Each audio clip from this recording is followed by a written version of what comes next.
Hi,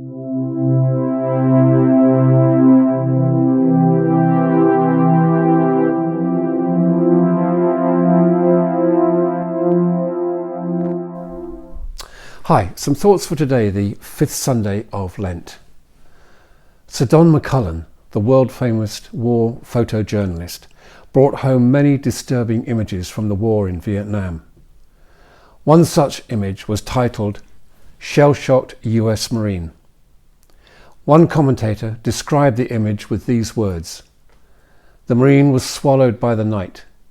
When he was found, he was mute, though in his eyes lay a stare best unmet while dreaming. A gaze that was part trance, part fear, but mostly horror. The men that located him recall that he neither blinked nor uttered a single word. His true name is lost, and his fate has become a mystery. He just sits there, holding his gun with both hands, and stares into our eyes." The picture was taken in Vietnam in 1968. I don't know if you have a year that stands out more than any other in your memory.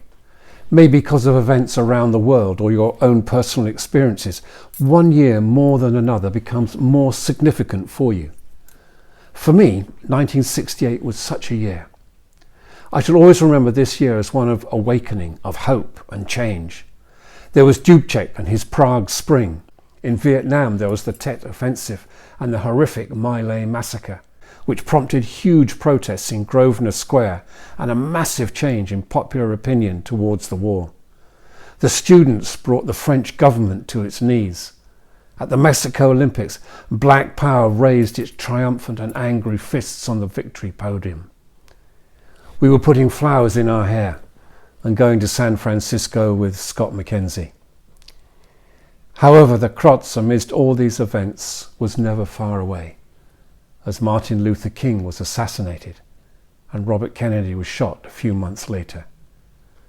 Vietnam was still wasting lives and destroying hearts and minds. Huge events that inspired a generation to go out onto the streets and say, "Enough is enough. No more. No more." Huge events, but it was not easy at all. We join an anxious and troubled Jesus today. These are not going to be easy days for him. He prays to his heavenly Father to save him from this hour. Then we hear Jesus say, "Now is the judgment of the world. The ruler will be driven out. Then when I am lifted up from the earth, I will draw all people to myself." It's not easy for Jesus, and it's not easy for the disciples to listen to. They must have wondered, what is this talk of suffering all about? Wouldn't now be a good time to go fishing back at Galilee, come home to family and friends, walk up into those gentle hills above Capernaum, lie on the sun-drenched grass, and share a few loaves and fish?